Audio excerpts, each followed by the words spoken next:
C I think काफ़ी targeted थी मैं पहले दिन से, जो मुझे लगता है गेम खेलने का अपना 100% देने का मौका मुझे बिल्कुल नहीं मिला। बहुत कम रही हूँ इस घर में एंड एक नैरेटिव के साथ जो मुझे प्रेजेंट कर दिया, एक सेट करके लोगों के दिमाग में कि ये बहुत ज़्यादा फेक है, ये बहुत प्रिपेयर्ड है, बहुत ओवर कॉन्फिडेंट है, बहुत कुछ चीज़ें मुझे लगता है लोगों के दिमाग में पहले ही डाल दी गई और उसको इरेज करने का ये इतना लंबा शो है नहीं। मुझे इतना वक्त ही नहीं मिला और इसीलिए शायद मैं आज बाहर हूँ। और दूसरा मुझे लगता है रियलिटी शो में रियल थोड़ा कम ही रहना चाहिए और मैं काफ़ी रियल खेल गई शायद इसीलिए बाहर हूँ। जैसे आपने कहा कि आप रियल खेल गए, तो आपको क्या लगता है फिर कौन फेक खेल रहा है? मोस्टली लोग फेक खेल रहे हैं इसीलिए वो अंदर हैं। सब एक क्लियर है कि मुझे ये ऐसे खेलना है, ये रिएक्शन शो के लिए सही दिखता है तो वो रिएक्शन देते हैं। वो ये नहीं देते कि जो मैं रियल हूँ वो रिएक्शन जो शो में सही लगेगा, जो इस सिचुएशन में टेलीकास्ट में अच्छा दिखेगा वो रिएक्शन देते हैं और जो टेलीकास्ट में ज़्यादा फुटेज देगा।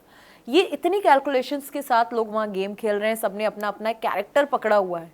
किसी ने एक वैम्प का, किसी ने कैसेनोवा का, किसी ने एक ज्ञानी का, एक सबने अपना कैरेक्टर प्ले कर रहे हैं और वो कर रहे हैं। शायद मैंने अपना कैरेक्टर नहीं पकड़ा, जो मैं थी वही रही, इसीलिए मैं बाहर हूँ।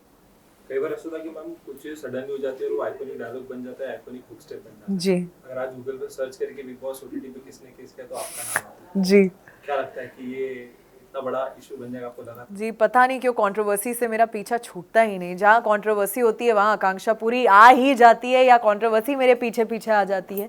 मुझे लगा था ये शो तो बिना कंट्रोवर्सी के मैं ख़त्म करूँगी, बट जाते जाते भी एक तो हो ही गई।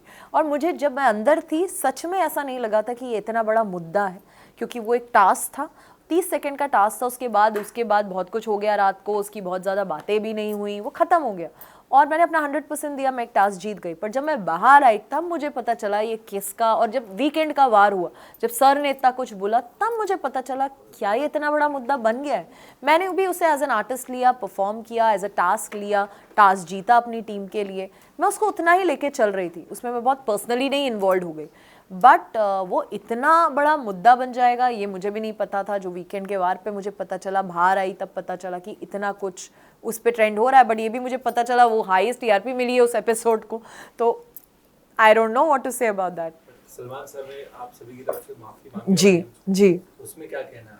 जी, ये मैं भी सरप्राइज्ड हूँ कि उन्हें ऐसा करना पड़ा कि ये शायद ये उनका टेक है। उन्होंने माफ़ी मांगी और माफ़ी मांगी तो ठीक है, अभी उन्होंने मांगी है तो हम लोग भी मांगे। बट मुझे अभी तक इस चीज़ में कुछ गलत नहीं लगता। इसलिए जब सर ने भी मुझे बोला, मैंने सिर्फ यही बोला जो मैं बोलूँगी कि ये एक टास्क था, मैंने सिर्फ इसे एज अ टास्क लिया। एज एन आर्टिस्ट मैंने इसको एक सीन जैसा लिया, मैं को स्टार के साथ परफॉर्म करी, उसको उतना ही लिया बस। उससे ज़्यादा मेरे लिए एक कुछ मुद्दा नहीं रखता है और उतना ही है मेरे लिए। अगर आप जब से जय से बात कर रहे थे, जब आप लोग की बातें होती थी, आपने एक जिक्र किया था कि मैं इतने सालों से रिलेशन में नहीं रही, लास्ट मेरा रिलेशन दो वो व्यक्ति इस घर में आया और यहाँ से उनको कोई व्यक्ति मिला एंड देन तो कई हद तक एक नाम है जिसके डायरेक्टली या फिर इनडायरेक्टली हम कह सकते हो उसका जिक्र होता जी है। आप कुछ कहना चाहोगे उस बारे में? जी डेफिनेटली, क्योंकि वो बार बार मुझे देखते थे कि तुम बैक एंड पे क्यों रहती हो, थोड़ा सा कट जाती हो, थोड़ा सा 100% नहीं दे रही हो, अपना खुल के नहीं आ रही हो।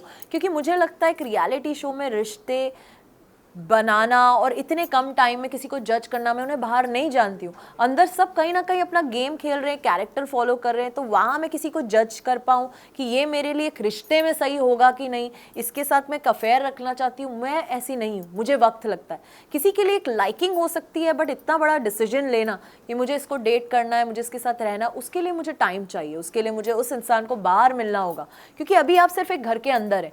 बाहर जब मैं काम पे जाती हूँ, आप कैसे होते हो, आप काम पे जाते हो कैसे होते हो, एक नॉर्मल लाइफ के रूटीन में आप कैसे हो, इसको देखने के लिए मुझे आपको बाहर मिलना होगा इस गेम शो से हट के। वहाँ एक घर में कोई काम नहीं है, 12 लोग हो, वहाँ पे ऐसा होना बहुत नॉर्मल बात है। वहाँ आप मुझे उतना टाइम भी दे रहे हो, उतना अटेंशन भी दे रहे हो, उतनी चीज़ें कर रहे हैं, बट नॉर्मली आप इंसान क्या हो ये जानने के लिए मैं उस घर में डिसीजन नहीं ले सकती। और मेरे साथ जो हुआ है, मेरे को टाइम लगता है। अब मैं बहुत केयरफुल हो गई हूँ, अब मैं अपने आप को टाइम देती हूँ, जो पहले टाइम मैंने लोगों को दिया है तो वो टाइम अब मैं अपने आप को देती हूँ। अब बहुत प्यार करती हूँ, अपने काम को डेट कर रही हूँ और अपना 100% दे रही हूँ, और वही मैंने उनको बोला। क्या लगता है मैम कौन होगा विनर इस बार? जी बहुत अच्छा गेम खेल रहे हैं पूजा मैम और अभिषेक। और मुझे लगता है बहुत ही मास्टरमाइंड के साथ अभिषेक खेल रहे हैं। और पूजा मैम तो सबको पता ही है जैसे खेल रही हैं, वो बहुत शार्प हैं, बहुत स्ट्रॉन्ग हैं, और ये दो मेरे टॉप 2 डेफिनेटली हैं। और मुझे लगता है अभिषेक को ये गेम जीतना चाहिए। तो जो ऑडियंस थी जिनको आपका एज विनर देखना था वो जी। ख्वाहिश अधूरी रह गई, उन्हें क्या कहना चाहेंगे? यार मैं बहुत बहुत सैड हूँ एंड सो सॉरी गाइस कि आपने मुझे इतना प्यार दिया, इतना सपोर्ट किया, बट मैं इतनी जल्दी बाहर आई, आपको डिसअपॉइंट किया उसके लिए सॉरी। पर बहुत ही जल्दी आप मेरा बहुत सारा बहुत ही अच्छा काम देखेंगे and thank you for always loving me.